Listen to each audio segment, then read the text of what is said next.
চোখে আলো নেই, তবুও থেমে নেই তাদের জ্ঞানের সাধনা। অন্ধকার তাদের চোখ, কিন্তু হৃদয়ের আলোয় তারা আলোকিত করছে নিজেদের জীবন। এমনই এক দৃষ্টি প্রতিবন্ধী মাদ্রাসা আলো ছড়াচ্ছে চাঁপাইনবাবগঞ্জ সদর উপজেলা থেকে রহনপুর সড়ক ঘেঁষা মহেশপুরে। আব্দুল্লাহ ইবনে উম্মে মাকতুম অন্ধ মাদ্রাসাটিতে তারা ব্রেইল পদ্ধতিতে নিচ্ছে কুরআন, সাধারণ শিক্ষার পাঠ, এমনকি কম্পিউটারের মতো ডিজিটাল প্রশিক্ষণ। আর 5টা স্বাভাবিক মানুষের মতোই ক্রিকেট খেলা থেকে করছেন কাজকর্ম। চাঁপাইনবাবগঞ্জ থেকে মোহাম্মদ আশিকুজ্জামানের পাঠানো তথ্য ও চিত্রে ডেস্ক রিপোর্ট।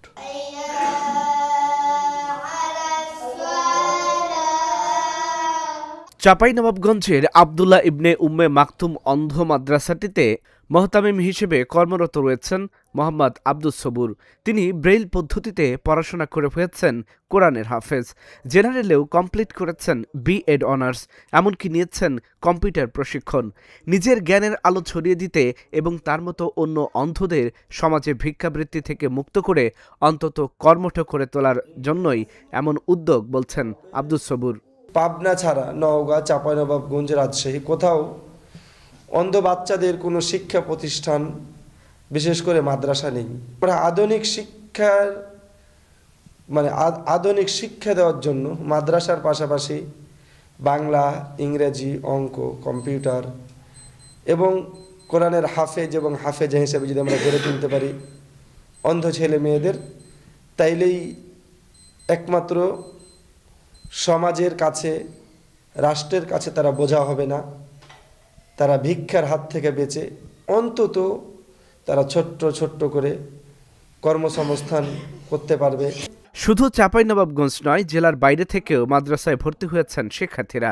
এখানে দৃষ্টিশক্তিহীন শিক্ষার্থীরা কুরআন, হাদিস, আরবি, বাংলা ও সাধারণ শিক্ষার পাঠ নিচ্ছে। তারাও স্বপ্ন দেখছেন সমাজে একদিন আলো ছড়ানোর। আমি এখন ব্রেইল পদ্ধতিতে কায়দা পড়তেছি। আমার হুজুরেরা খুবই ভালো, আলহামদুলিল্লাহ, আল্লাহর রাস্তায় খুবই ভালো। আমি এখানে পড়ছি গত 1 বছর ধরে কায়দা। ভবিষ্যতে আমি মসজিদের ইমাম। মাদ্রাসা আমি ব্রেইল পদ্ধতি শিখে আমার জীবনকে আমি আলোকিত করতে চাই এবং আমার ছোট ভাইকে আমি শিক্ষা দিয়ে আমি বড় করতে চাই। রাজশাহী অন্ধ স্কুলে আমি ভর্তি ছিলাম 2 বছর পর্যন্ত। ওখানে ব্রেইল শিখতে গেছিলাম, বাংলা, ইংরেজি, জেনারেল শিক্ষা হইতে গেছিলাম।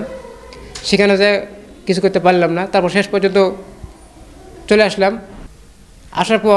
আসার পরে এখানে পরিবেশ, শিক্ষকদের আচরণে আমি জীবনে যতগুলো মাসে পড়েছি আলহামদুলিল্লাহ আমি কোনো ইয়েতে এই যে এখানকার যে পরিবেশ যেটা পাইছি আমি কল্পনা করতে পারিনি। এই যে ছোটো ছোটো ভাইয়েরা আছে, আমাকে যে এতটাই ভালোবাসা বাড়ছে, খুব আমাকে শ্রদ্ধা সম্মান দিয়ে আমাকে রাখছে। আমাকে প্রতিষ্ঠান যখন চালু হয় আমি তখন থেকে আছি।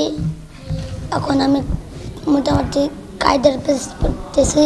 বেলা আমাদের ভাত খেতে দেয়, দুবেলা নাস্তা খেতে দেয়, বিস্কুট। বড় হয়ে বড় বক্তা হতে চাই, সেজন্য আমি ভালোভাবে পড়াশোনা করছি।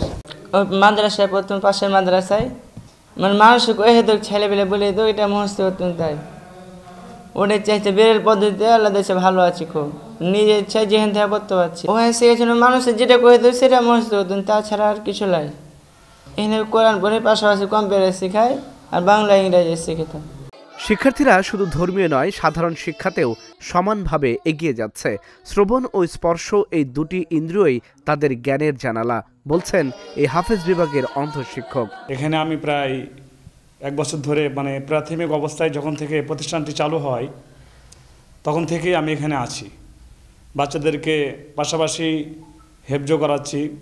এখন হেফজ ছাত্র আসলে কম, কিন্তু আস্তে আস্তে তারা গড়ে উঠছে। তাদেরকে আমি হাতে কলমে হেফজ করার চেষ্টা করছি। বাচ্চারা হচ্ছে এখানকার জ্ঞান ব্যবহার খুবই ভালো। তাদের সাথে চলাফেরা করে তাদের কাছে পড়াশোনা নিয়ে আমি খুব ভালো। আমার আপনার কাছে নির্ভর না, ওদের কাছে নির্ভর। মানে বাচ্চারা যার যেরকম মেধাশক্তি সেই মেধাশক্তি দিয়ে তারা সামনের দিকে এগিয়ে যাচ্ছে। মাদ্রাসাটিতে বছরে প্রায় ৬০ লাখ টাকার উপরে খরচ হয় জানিয়ে আরও প্রসার ঘটাতে বিত্তবানদের সহায়তা কামনা করলেন সার্বিক ব্যবস্থাপনার দায়িত্বে থাকা এই কর্মকর্তা। খাদ্য, বস্ত্র এখানে আমরা এখান থেকে দিয়ে থাকি, তাদের প্রাথমিক যে চিকিৎসাটা সেটাও আমরা বহন করি এবং তাদের এভরিথিং পড়াশোনার যে খরচগুলো আমরা এখান থেকেই ব্যবস্থা করে থাকি। আর এই খরচগুলো চলে সাধারণত পাবলিক ডোনেশনের মাধ্যমে। আমাদের এখানে বছরে প্রায় ৬০ লক্ষ টাকা, আমার এখন পর্যন্ত এখানে বছর হয়নি, তবে আনুমানিক আমি ধারণা করছি এখানে মিনিমাম হলেও ৬০ লক্ষ টাকা খরচ হয়ে থাকে। অন্ধদের আলোকিত করতে এবং পরকালে শান্তির আশায় ব্যতিক্রমী এই মাদ্রাসা জানালেন মানবিক চিকিৎসক আনোয়ার জাহিদ। এটা তো অন্ধরা তো এমনি অসহায়, আমরা নিজের চোখ বন্ধ করলে আমরা বুঝতে পারি যে কী কষ্টের মধ্যে তারা থাকে। তাদেরকে যে কোনোভাবে হেল্প করতে পারাটা একটা বিরাট মানবিক কাজ আমার কাছে মনে হয়েছে। তো তাদেরকে আলোকিত করা, শিক্ষিত হওয়া, সে কি করবে না করবে এটা একটা আলাদা ব্যাপার, কিন্তু তাকে লেখাপড়া জানা এবং না জানা দুটার মধ্যে অবশ্যই পার্থক্য আছে, তাই না? তারা কিছু যদি লেখাপড়া শিখতে পারে, ব্রেল পদ্ধতিতে ওরা শিখে, আমাদের কম্পিউটার আছে, কম্পিউটার তাদেরকে শেখানো হয়। তারপর কাজের স্কোপ আছে, নানা প্রতিষ্ঠানে তারা কাজ পেতে পারে, ইচ্ছে করলেই পেতে পারে এবং মসজিদেও সে আজান দিতে পারে, ইমামতি করতে পারে, যে কোনো মাদ্রাসায় চাকরি পেতে পারে, আরও অন্যান্য প্রতিষ্ঠানগুলোতেও বা বাড়িতে থেকে পড়াতে পারে। ফলে আলোকিত হওয়া, শিক্ষিত হওয়া এটা খারাপ কিছু নয় এই টার্গেট থেকে। এবং আসলে মূল টার্গেট আমার যে নবাবগঞ্জে অন্ধদেরকে একটা ব্যবস্থা করা, অন্ধদের প্রতি হেল্প করা, যেটা আমার বলা যে অনেকটা ধর্মীয় কারণ থেকেও এসছে, যে ফিসাবিলিল্লাহ যেটা বলি, আল্লাহর রাস্তায় উৎসর্গ করা। এরা যদি শিক্ষিত হয় দুটাই হবে, তারাও উপকৃত হলো, আর আমার হয়তো পরকাল আল্লাহ যদি কোনো ধরনের দেন আর কি রিওয়ার্ড, সেটা হবে। মাদ্রাসাটি সমাজসেবা পরিচালিত প্রতিবন্ধী বিদ্যালয়গুলোতে অন্তর্ভুক্তি সহ পর্যাপ্ত সহায়তার আশ্বাস এই কর্মকর্তার। চাঁপাইনবাবগঞ্জ জেলার সদর উপজেলার কর্মতলা ইউনিয়নের পালসাতে একটি দৃষ্টি প্রতিবন্ধী স্কুল রয়েছে।